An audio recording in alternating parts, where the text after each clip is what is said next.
Hello students, welcome to this YouTube channel. In today's video I am discussing prerequisites to learn B trees and B plus trees. I'll start with different types of prerequisites which we should know before we learn about B trees and B plus trees. So this is the part 1 where we are having some points which you should know and understand before we start. So the first one is we understand the disk structure. This is a disk, which is a kind of a conceptual view of a disk which we take. Over here we are having three things. One is tracks, sectors and blocks. So there are different types of tracks here. This is the first track, this is the second track, this is the third track. So this is just an example where we have taken three tracks. We are having sectors as well. So over here we are having 6 sectors in this particular disk starting from 0 to 5. So this particular whole part is one sector. Then we are having blocks which is calculated through a track and sector. We can know what is the block number is. So over here you can see this is the track number 1 and sector number 1. So if we have to find out the block number, then it is named to be after your sectors and tracks. So you can say if you want to know that what is the block number, so block number, then that is your track number, comma, sector number.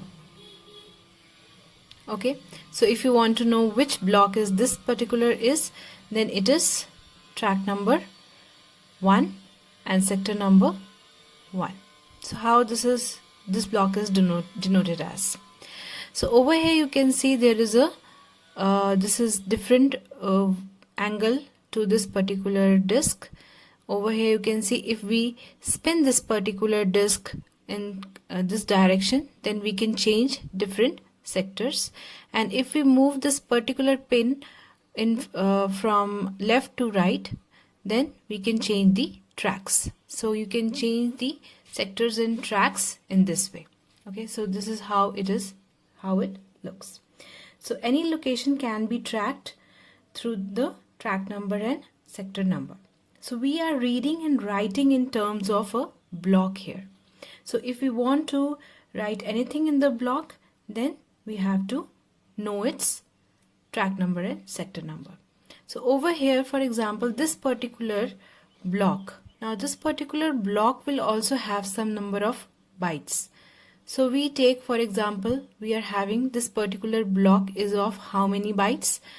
It can carry maximum 512 bytes. This is an example, just an example. So over here we are having from 0 to 511 number of spaces or bytes in a particular block, and each byte is having some address. So each byte is having some address, and this particular address is also known as offset value. Okay, so this particular point you understand how this disk structure looks like. There are some tracks, sectors, blocks. We are having some block number which can be found through your track number and sector number, and each block is having some number of bytes, and each byte is having some address, and those addresses are also known as offset. Now second thing which you should know is how data is stored in the disk. So firstly we'll see how this data is stored in the disk through the main memory, and we have taken over here again a disk. This is at the back end. So in the front we are having the main memory. Any program which is loaded in the main memory and want to access a particular data from the any block, then it has to be fetched from this disk to the main memory, and then it is processed. So how this happens is whenever a data has to be processed or to be accessed from the main memory, then this particular data asks from the disk to get that particular data, and that program which wants to access that data will get it from the disk to the main memory. Then it will be processed through the program, and that's how it happens. Okay, so we run the program in main memory and access data from disk, which is brought to the main memory and then processed. So data which is directly used by the program. So data which is directly used by the program directly over here, which is brought to the main memory and then used, is known as your data structure. And organizing the data on the disk efficiently and processing whatever organization is happening at the back end in the disk is known as your dbms. So you must be aware of these both things, data structure and database management system. Okay, so this is how your data is stored in the disk. So we will see it through an example over here. You can see there is an example we have taken. There is a data, some number of records are there in the main memory, and we have to store these data in our disk. So over here you are having the disk size, each block size is having 512 bytes. So this is just an example we have taken. So over here, this particular data or table which is in main memory, it will have also some size. So over here, for example, we are having your EID, and we take, for example, it is having 10 bytes. It is carrying, name is carrying 50 bytes. Your department is of 10 bytes, section is of 8 bytes, and maybe address is of 50 bytes. Okay, and total the size becomes to be 128 bytes. So this one record, this whole one record is of 128 bytes. Okay, so this whole record is of 128 bytes. So this 128 byte record has to be stored in your disk. Now my disk size, one block is of 512 bytes. So I can store, of course, more than one record. So how many number of records you can store in one block? So how can you find that? Obviously you can divide 512 divided by 128, right? So over here we can see, if we have to find out, so number of records per block is equal to 512 divided by 128, which comes to be 4. So number of 4 records will be stored in one block. Okay, in one block we can store 4 records.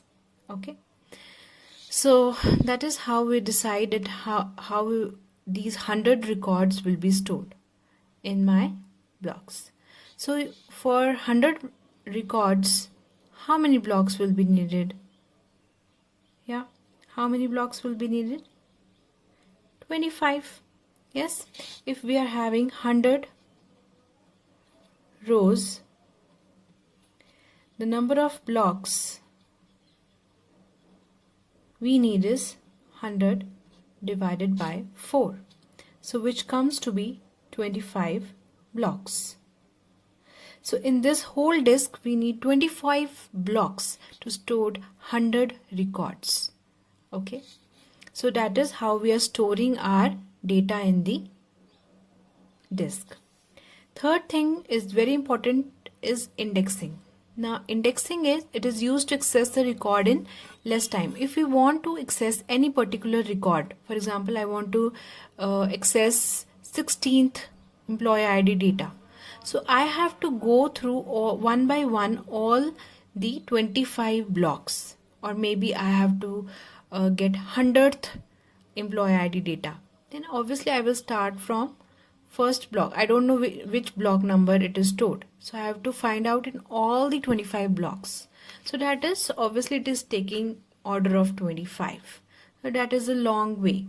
So for reducing that time to access that record, we have indexing. So in front of main memory 1, we are having another table named as index, which is also stored in one of the block in the disk. So this particular index is also stored in the disk itself. Now over here, what is index storing? It is storing only the employee ID. It is not storing the other different columns. Okay, so employee ID 1 and the pointer to that particular record. So to the second employee ID record. It is storing the whole record of that particular employee ID. But over here in index, we are only storing the employee IDs and its pointer. So what you can say is employee ID is having what type of, how many number of bytes? Over here you can see it is taking only 10 bytes. Yeah, so it is having only 10 bytes. And the pointer, for example, it is taking only 6 bytes. So size becomes to be 16 bytes. Okay, so this particular one line is only taking 16 bytes in your disk. So in one block, how many number of these lines, these records of these indices can be stored? Okay, then again, obviously we are having 100 employee IDs. So how we will divide this now is using again number of entries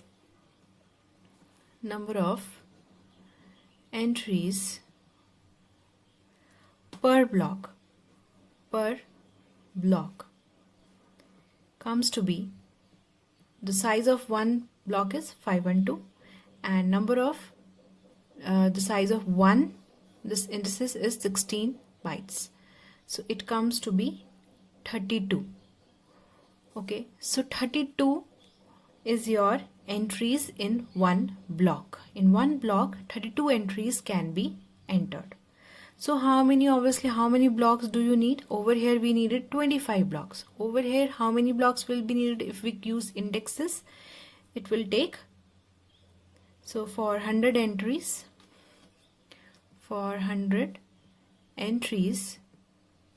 we will be having 100 by 32, which comes to be some 3.2, which is actually or like this, we take it to be 4 because obviously we need more one block.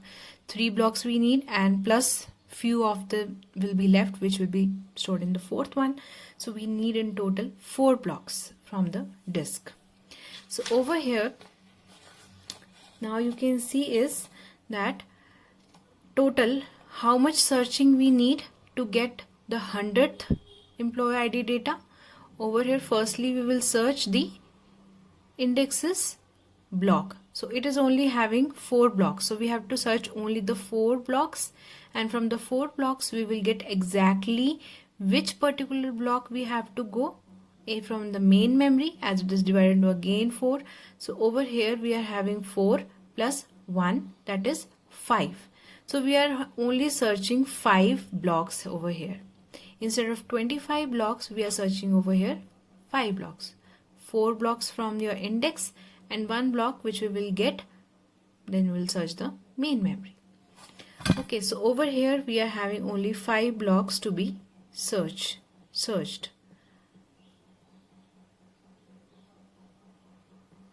Okay, so now we will study to improve this particular access time. Also we are having another method which is multi-level.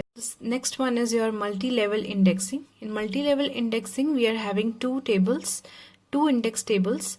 This particular index table, why we need this index table is because firstly it was taking how many number of search blocks were searched? 5 blocks were searched. Now we want to reduce more time to access the record, any record from the main memory which is stored in disk. So we need another index table. Over here we are having this index table was divided into 4 blocks. So the first block is represented by over here first this particular entry, then the second block is through this second entry, and so on, because there are only 4 blocks, so 4 entries will be there in the for this particular index table. So over here, how much time will be taken? Because we are having only 4 entries, this particular one index table will be stored in only, it will take only one block. It will not require more blocks in your disk. So we will go to that particular block, then we will go to that particular block only which is referred in the second index table. So 1, 2, and then it will go to the main memory block which is again only 1 we have to refer. So 1, 2 and 3. So over here we need only 3 blocks are to be searched to reach any particular block, any record. Okay, so this is all we are having in your topics before we learn B trees and B plus trees. And thanks for watching. If you like the video, please like, share and comment, and subscribe to the channel for more videos. And the second part is in the next continuing video.